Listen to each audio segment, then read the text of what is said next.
नमस्कार साथियों, आज हम पढ़ेंगे फर्स्ट ग्रेड के फर्स्ट पेपर के अंदर जीके के हिसाब से जीके का पेपर हम पढ़ने जा रहे हैं। उसमें किस प्रकार से प्रश्न आते हैं उनको हम पढ़ेंगे कि हम देखते हैं कि कौन कौन से विद्वान यह समर्थन करते हैं कि राजपूतों की उत्पत्ति अग्निकुंड से हुई है।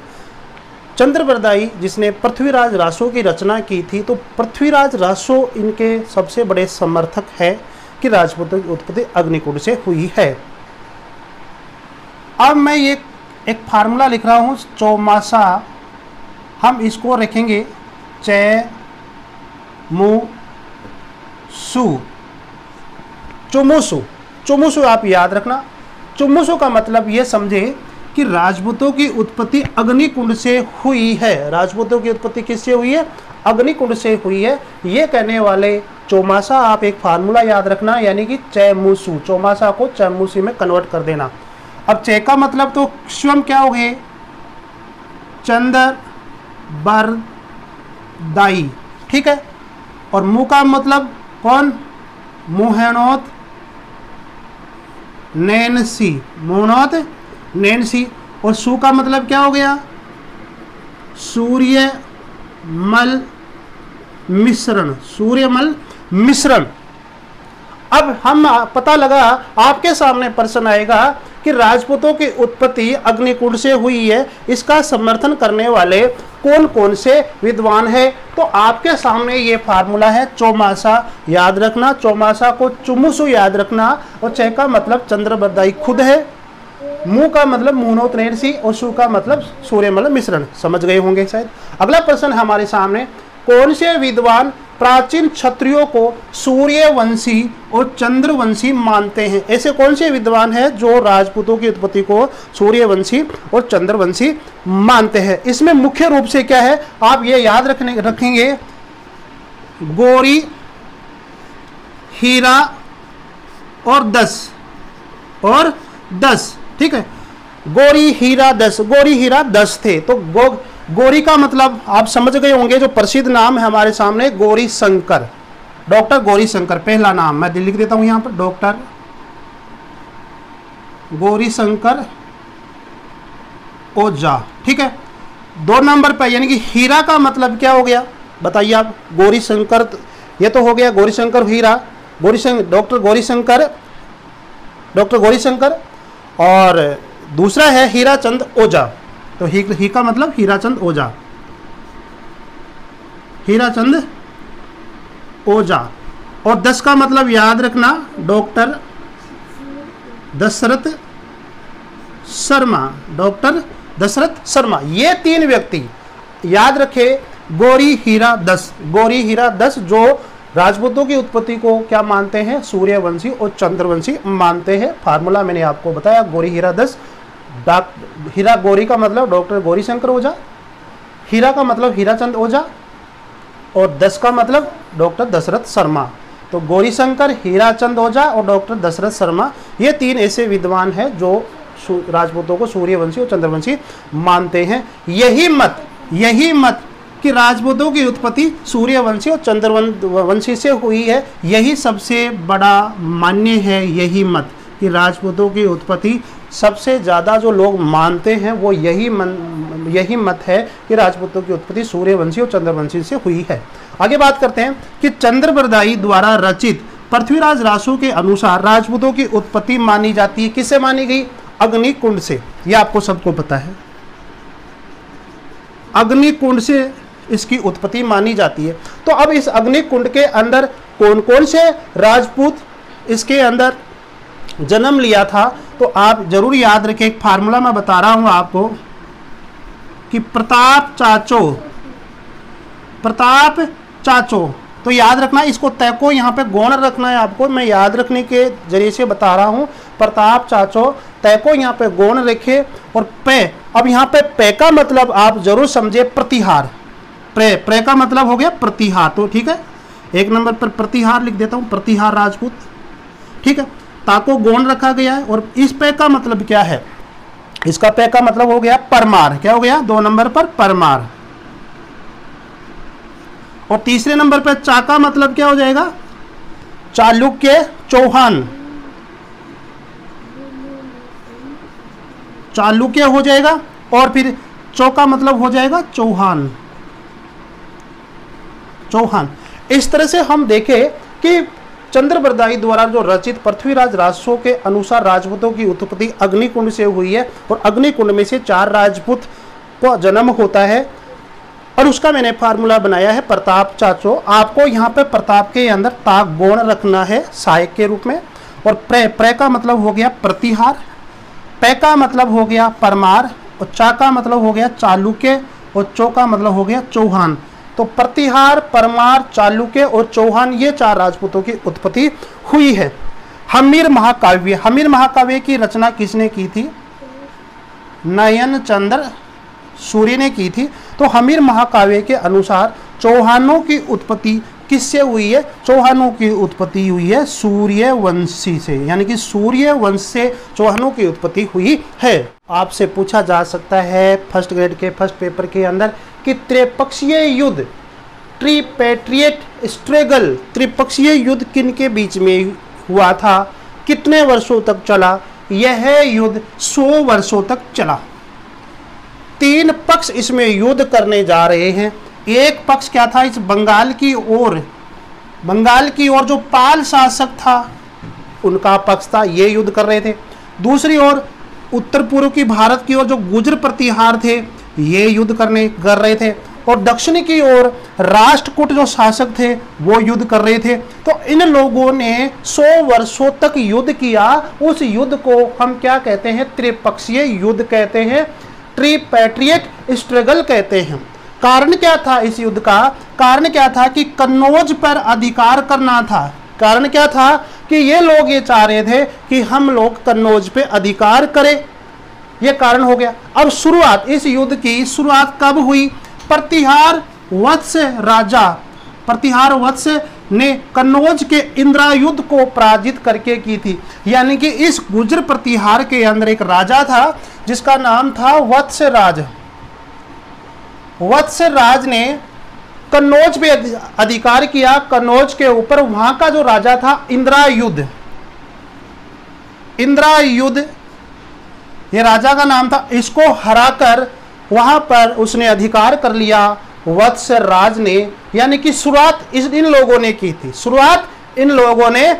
थी, ठीक है, को पराजित करके ये शुरू किया था युद्ध। अब विजय किसके हो गई? तो विजय उन्हीं की हुई, यानी कि जिन लोगों ने ये शुरुआत की थी, यानी कि गुर्जर प्रतिहार में किसने? वत्सराज ने शुरुआत की थी। अब विजय हुई थी गुर्जर प्रतिहार ही इसके अंदर जीत गए थे, ठीक है। अब समाप्त ये युद्ध कब हुआ था? समाप्त हुआ था प्रतिहार शासक महिपाल प्रथम के समय यह युद्ध समाप्त हुआ था। तो आप समझ गए होंगे कि कारण क्या था। 100 वर्षों का युद्ध जिसे हम त्रिपक्षीय युद्ध के नाम से जानते हैं। बंगाल के शासक युद्ध कर रहे थे, गुर्जर प्रतिहार शासक युद्ध कर रहे थे, दक्षिण के राष्ट्रकूट शासक युद्ध कर रहे थे। गुर्जर प्रतिहारों ने, जिसमें वत्सराज राजा था, उसने कन्नौज के शासक इंद्रायुध को हराकर यह युद्ध शुरू किया था। विजय किसको मिली? गुर्जर प्रतिहारों को मिली, यानी जिसने शुरू किया उन्हीं को ये विजय प्राप्त होती है। और समाप्त कब होता है? प्रतिहार शासक महिपाल प्रथम के समय यह युद्ध समाप्त होता है। तो साथियों, फर्स्ट ग्रेड के एग्जाम के लिए यह प्रश्न बहुत कीमती है, आप इसे जरूर याद कर लें। आगे बात करें, गुर्जर प्रतिहार वंश की स्थापना किसने की थी? गुर्जर प्रतिहार वंश की स्थापना 6वीं शताब्दी के अंदर हरिश्चंद्र ने की थी। गुर्जर प्रतिहार वंश की स्थापना 6वीं शताब्दी के अंदर हरिश्चंद्र ने की थी, लेकिन इसका वास्तविक संस्थापक किसे माना जाता है? नागभट्ट प्रथम को, ये जरूर याद रखना। संस्थापक हरिश्चंद्र जरूर है, लेकिन इसका वास्तविक संस्थापक कौन है? नागभट्ट प्रथम है। हम इस नागभट्ट प्रथम को ग्वालियर की प्रशस्ति में मलेच्छों का नाशक बताया गया। आपसे पूछा जा सकता है कि ग्वालियर प्रशस्ति के अंदर मलेच्छों का नाशक किसे बताया गया है? तो किसे है? नागभट्ट प्रथम को। आगे बात करें कि राजस्थान में गुर्जर प्रतिहारों की कितनी शाखाएं हैं? 2, 3, 4, 1। सही आंसर क्या होगा? 2। राजस्थान में गुर्जर प्रतिहारों की 2 शाखाएं हैं। कहां पर है? मंडोर के अंदर, और दूसरी कहां पर है? भीनमाल के अंदर है। मंडोर शाखा का जो जन्म हुआ है, यहाँ पर जो राज्याभिषेक हुआ था, सबसे पहले गुर्जर प्रतिहार जो राजा था रंजील नाम का राजा था, उसने मंडोर शाखा की उत्पत्ति की थी। नागभट्ट प्रथम ने भीनमाल शाखा चलाई थी? जरूर याद रखिए, तो 2 शाखा है राजस्थान में। गुर्जर प्रतिहार के किस शासक को रणहस्तीन कहा गया है? रणहस्तीन कहा गया है जी, जरूर याद रखें, वत्स राज को रणहस्तीन कहा गया है। कन्नौज को प्रतिहार वंश की राजधानी किसने बनाया? अभी मैं बात किया था कि त्रिपक्षीय युद्ध, प्रतिहार शासकों ने कन्नौज पे आक्रमण किया, तब ये त्रिपक्षीय युद्ध शुरू हुआ था 100 वर्ष का। लेकिन उस कन्नौज को राजधानी किसने बनाया था? तो नागभट्ट द्वितीय ने कन्नौज को राजधानी बनाया, नागभट्ट द्वितीय ने। लेकिन उस समय जो वहां का जो राजा था, चक्रा युद्ध को मारकर उसने राजधानी बनाया था। बात करेंगे राष्ट्रकूट शासक गोविंद तृतीय ने, यानी कि राष्ट्रकूट शासक जो दक्षिण में रहते थे उनको राष्ट्रकूट शासक कहा जाता है। राष्ट्रकूट शासक गोविंद तृतीय ने किसे पराजित किया था? तो याद रखिए, नागभट्ट द्वितीय ने, नागभट्ट द्वितीय को गोविंद तृतीय ने पराजित किया था। मिहिर भोज के कुशल प्रशासन एवं शक्तिशाली सेना की किस अरब यात्री ने प्रशंसा की थी? यानी कि मिहिर भोज के कुशल प्रशासन और शक्तिशाली सेना की प्रशंसा की थी अरब यात्री सुलेमान ने, अरब यात्री सुलेमान ने प्रशंसा की थी। कौन से राष्ट्रकूट शासक ने मिहिर भोज की दक्षिण क्षेत्र की विजय यात्राओं को रोका था? यानी कि मिहिर भोज भारत के दक्षिण में जा रहा था, तो राष्ट्रकूट शासक ने उनकी यात्राओं को रोक दिया था। तो राष्ट्रकूट शासक है ध्रुव, यानी कि ध्रुव ने रोक दिया था। मिहिर भोज ने राष्ट्रकूट शासक के किस शासक को हराकर मालवा पर अधिकार कर लिया था? तो राष्ट्रकूट शासक कृष्णा तृतीय को। यानी कि जब मिहिर भोज दक्षिण में जा रहा था यात्रा करने के लिए, तब उसने ध्रुव ने उसको रोक लिया था।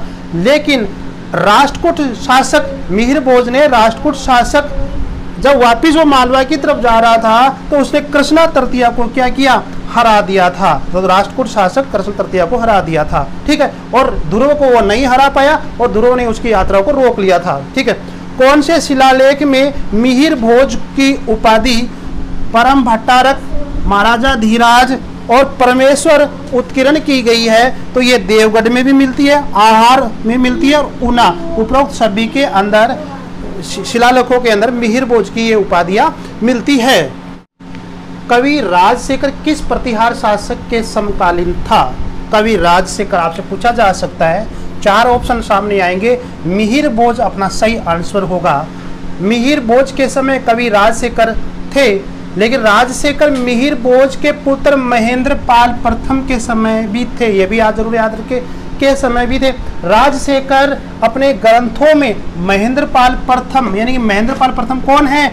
मिहिर भोज का जो पुत्र है महेंद्र पाल प्रथम को अपने ग्रंथों के अंदर निर्भय नरेश कहा गया है। आपसे पूछा जा सकता है कि कवि राजशेखर ने निर्भय नरेश किसे कहा गया है? तो महेंद्र पाल प्रथम को कहा गया है। और महेंद्र पाल जो प्रथम है वो मिहिर भोज का पुत्र है। कौन से राष्ट्रकूट शासक ने प्रतिहारों अर्थात महिपाल को, यानी कि गुर्जर प्रतिहारों के अंदर भी महिपाल को हराकर कन्नौज पर अधिकार किया था? कौन? दक्षिण से। राष्ट्रकूट शासक का मतलब है कि दक्षिण के शासकों में से आया था और गुर्जर प्रतिहारों को हराकर कन्नौज पे अधिकार कर लिया था।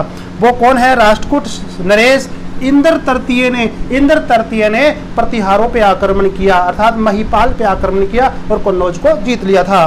किस गुर्जर प्रतिहार के शासन काल में सन 1018 ईस्वी में महमूद गजनवी ने कन्नौज पर आक्रमण किया था? यानी 1018 ईस्वी में गुर्जर प्रतिहार शासक था जिसके साथ युद्ध करके महमूद गजनवी ने कन्नौज पे आक्रमण किया था। तो प्रतिहार शासक राज्यपाल जी, उस समय, आज का राज्यपाल अलग है, उस समय एक राजा का नाम था राज्यपाल, और उस राज्यपाल के समय में महमूद गजनवी आया और इसके साथ युद्ध किया और कन्नौज पे अधिकार कर लिया था।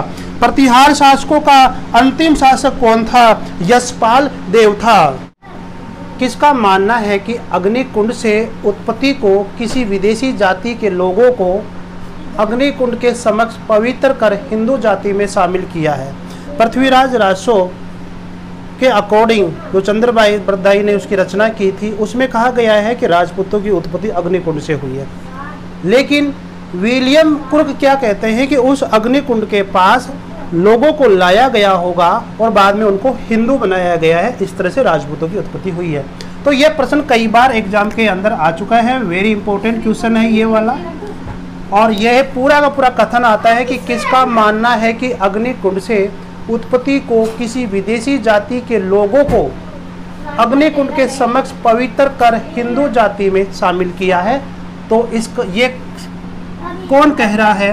विलियम क्रुक कह रहा है। कौन कह रहा है? William Crookes. बहुत इंपॉर्टेंट क्वेश्चन है, ये कई एग्जामों के अंदर आ चुका है। ठीक है, जैसे कि ये अग्निकुंड हो रहा है, माउंट आबू के ऊपर अग्निकुंड हो रहा है और यहाँ पर विदेशी जाति को लाया गया, विदेशी जातियों को लाया गया और बाद में इन विदेशी जातियों को यहाँ पे पवित्र किया और पवित्र करके इनको क्या बना दिया गया? हिंदू बना दिया गया, अर्थात राजपूत बना दिया गया। ऐसा मानने वाला विलियम क्रुक है। कौन से अभिलेख से पता लगता है कि सांबर झील का निर्माण वासुदेव चौहान ने किया था? सांबर झील का निर्माण वासुदेव चौहान ने किया था, लेकिन इसका पता लगता है हमारे को बिजोलिया शिलालेख। और ये बिजोलिया शिलालेख किसने लिखा था? गुणभद्र ने। किसने लिखा था? गुणभद्र ने लिखा था। गुणभद्र ने लिखा था। अजमेर की स्थापना किसने की थी? देखो दो राजा है, अजय राज और अजय पाल। कंफ्यूज हो जाता है, इसलिए मैंने आपको यहाँ पे लिखा है, यहाँ लिखा है कि अजय राज ने 1113 में अजमेर की स्थापना की थी और अजय राज ने ही अजय देव सिक्के चलाए थे। क्या चलाए थे? अजय देव सिक्के चलाए थे।